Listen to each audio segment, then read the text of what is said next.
fantasy, caught in a landslide, no escape from reality.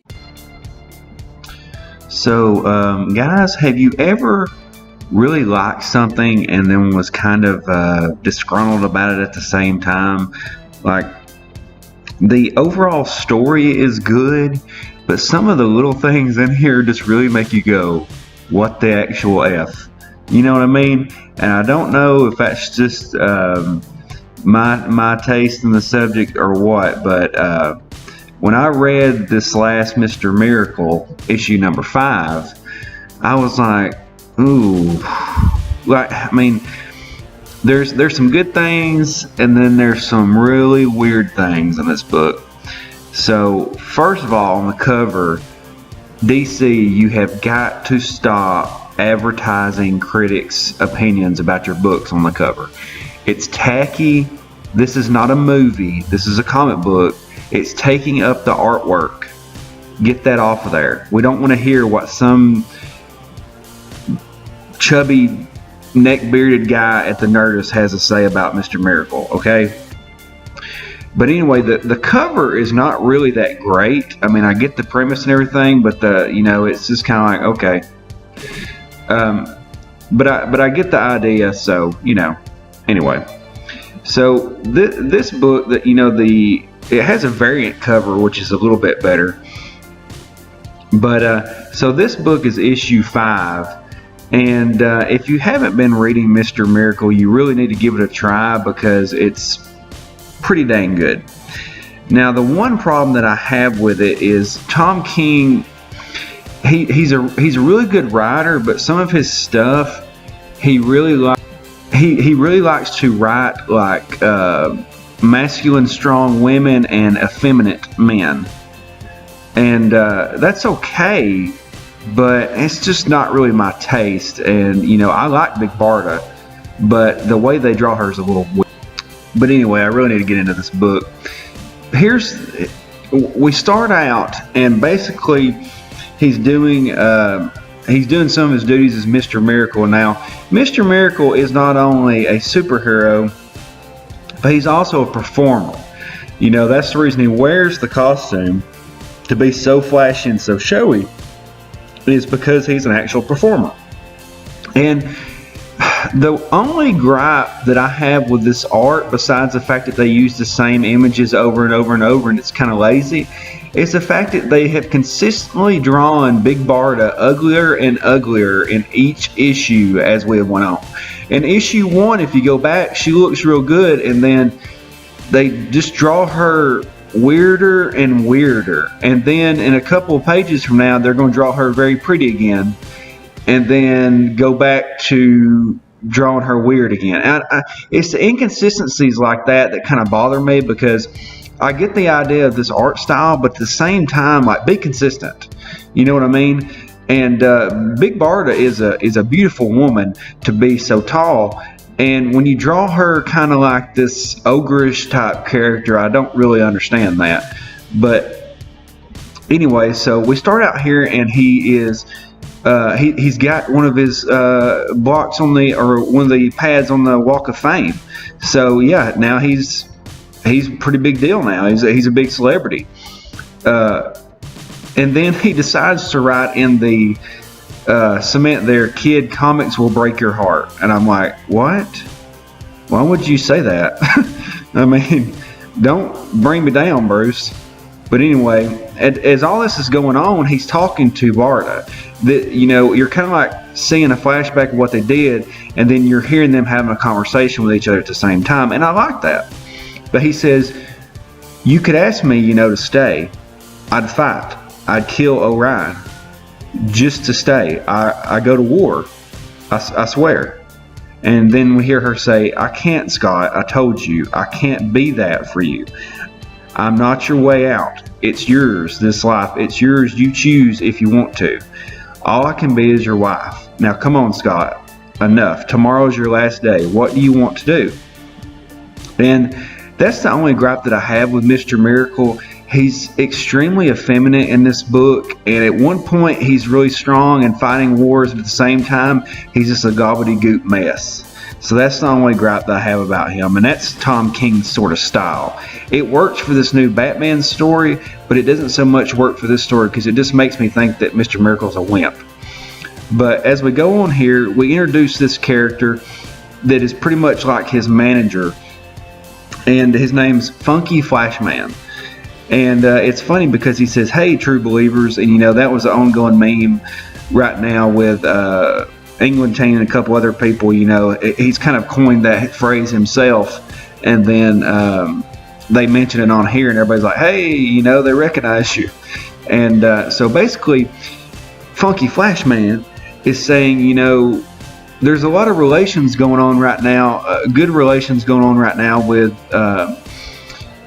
Earth and Highfather and all that good stuff. And he says, we're getting to know the new gods, and now they want to execute you, which is a very high-profile celebrity, and you've got all this going on. Man, I keep getting interrupted trying to do this review, and it's crazy. But anyway, they're trying to have better relations with the Highfather and the whole new gods, and then now they want to execute Mr. Miracle, which is actually a very high-profile guy because he's a performer. And then he comes up with this craziest idea, and I love it because Big Barda is rolling her eyes at the whole thing. She's like, "Oh my gosh!" He says, "Since you're going to have to be executed, that's going to be very unpopular, and you're very popular." He said, "How about we come up with the idea that you commit suicide? Yeah, like you couldn't escape and you just gave up, and then we'll just play it off like that, and that way we still have good relations with the new gods and all that good stuff." And I was just like, "Oh my God, what's happening right now?" And so then they get back to the hotel, and it's weird how they draw Big Barda because the basic outlines is not that good. They just basically squiggled a bunch of lines with the characters, and that can be okay if you fill it in with good shading and coloring, but they muddy up the shadows and edges on her body to the point to where she just looks like just a pear standing there, And so that was a little bit like, you've got Big Barda in a bikini and you didn't take advantage to draw her that good. Like when she's turned around, I don't know. It's a small gripe, but it's like, it just kind of, I was like, what? But then, so basically we immediately get in this book and we immediately get the tone of what's going on in this book, because as soon as they get back to the hotel, Big Barda strips and puts on some lingerie, and it's Mr. Miracle time. But here's the thing that is funny, but at the same time I'm kind of like, it's not really my thing. They have this crazy sensual sex scene, and basically she ties up Mr. Miracle because Mr. Miracle, his whole thing is getting out of things, and he says, "I can always escape." That's his little thing with her, and she says, "Oh, can you now?" And then they have their little crazy sensual sex scene, and it's a little strange, and I was like, why is this in this book? But then we get back to the next day, and this is the last day, and I like the way they do Mr. Miracle because he's always wearing a superhero t-shirt as kind of like a little funny little quip. He wore Batman in the last issue, now he's got a Flash t-shirt on now, and it's a neat little thing. And so anyway, they said, "Hey, it's going to take us like 73 minutes to get to where we're going. It's going to be crazy." And they said, let's use the boom tube. Let's go to the boom tube. And they said, "Oh, well, if you use the boom tube from Earth to Earth, it could cause like a rip in the time continuum or something." And he's like, "Oh, it might be worth it." So then they're taking their nice little car, and I think that car, is that an Aston Martin? It's a neat little car. I'm sure Sean Gordon Murphy would know what it was.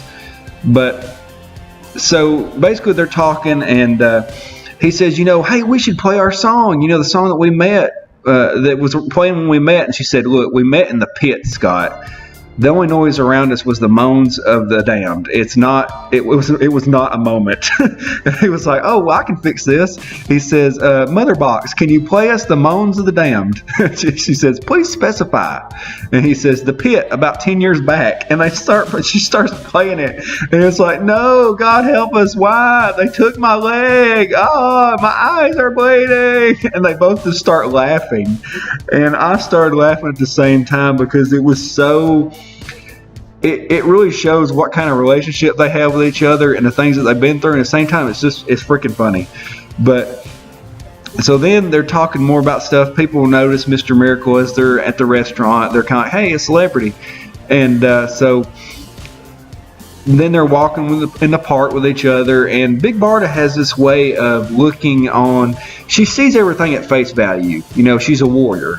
She's from Apocalypse. When she sees a lake there and it's got sewage in it, she sees a lake with sewage in it. He sees the light on the water and how pretty it is. That's his nature.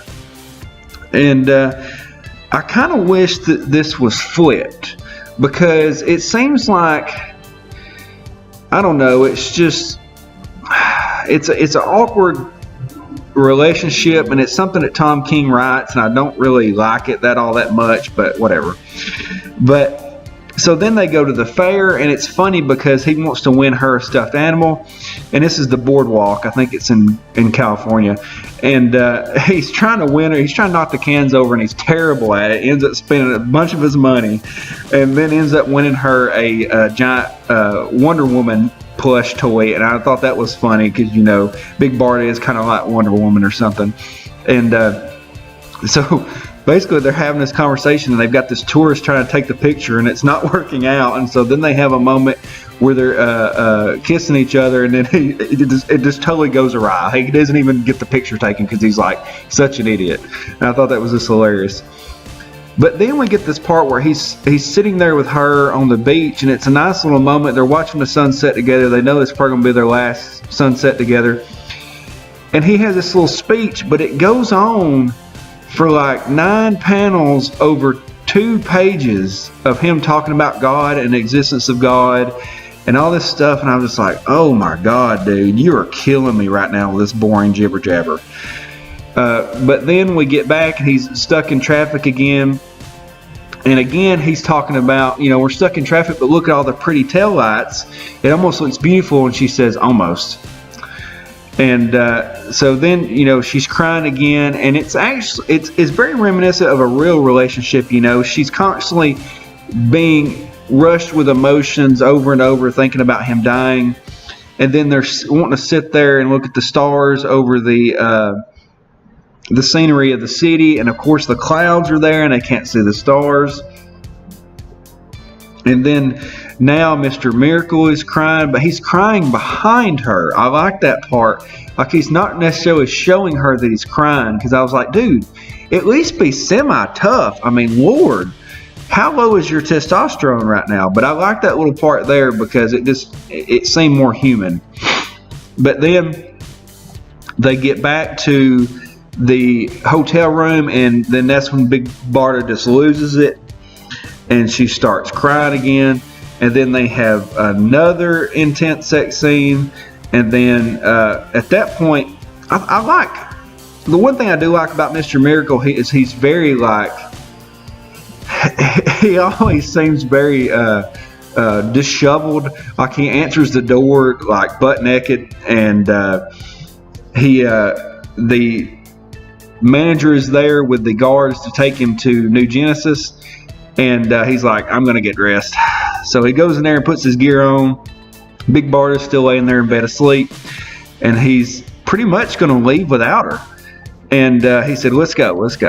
So he goes in there, and then we get this second where his manager is telling him this big long story about what's going to happen. He says, we're going to get in front of the camera. You're going to say this.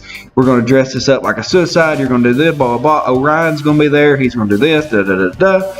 And he said, and then we just wait for the applause.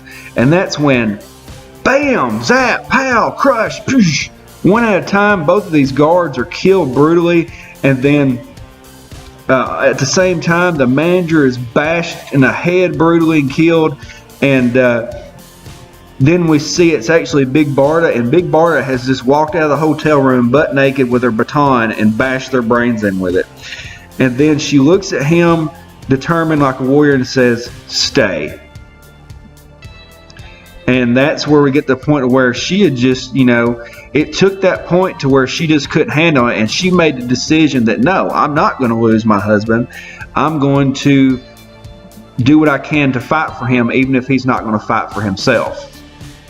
And I do like the sentiment. It was a pretty cool scene, but at the same time, like, stand up for yourself, Mr. Miracle. And I do know that at the same time they're playing this whole deal that he thinks something might be wrong with him. He thinks that the evil from Apocalypse may be affecting him. And so he's wondering if anything's even real. He's having this in and out of consciousness. But dude, have some cojones about yourself. I mean, Lord, you're going to leave your beautiful wife all alone on Earth just like that? I mean, dude, grow a pair or something. That was the only gripe that I've had about this book is I think that the only person that has lower testosterone than Mr. Miracle is probably going to be some of the writers over at Marvel. That's the only people that's going to have lower testosterone than him at this point. And it kills me because in the past couple of issues, he has bashed the brains in on the creatures from Apocalypse, but then I don't know. That's just a gripe for me. Maybe I'm reading too much into it, but I mean, I just can't stand a dude like that. And so it kind of gets on my nerves, especially when you have Big Barda, which is like basically a warrior princess, and then you're going to just, I don't know, not even fight for her. Like, how has Big Barda not left this dude by now? But maybe she's into that. Maybe she likes a guy that's effeminate, but because she's so used to dealing with tough guys. Maybe that's the whole thing about it. But I don't know. It kind of gets under my skin a little bit. But I still like the comic book run, but that's the gripes that I have with it. And I just want you guys to know what it is. And I still recommend the series. I think it's going to be one of those series that's remembered for a long time. But I don't like the inconsistency of drawing Big Barda, and I don't like the effeminate Mr. Miracle. But that's my only thing. Other than that, it was pretty good. But guys, tell me what you think. Hit the like button, hit the subscribe button. I hope you enjoyed this video. I'm going to try to have some more. But I really want to talk about this. It really kind of hit me. And so I had to speak out on it. But I hope not too many guys are mad at me, but oh well, that's just the way it is. See you guys later. Underground Geek out. I wish I knew you when I was young.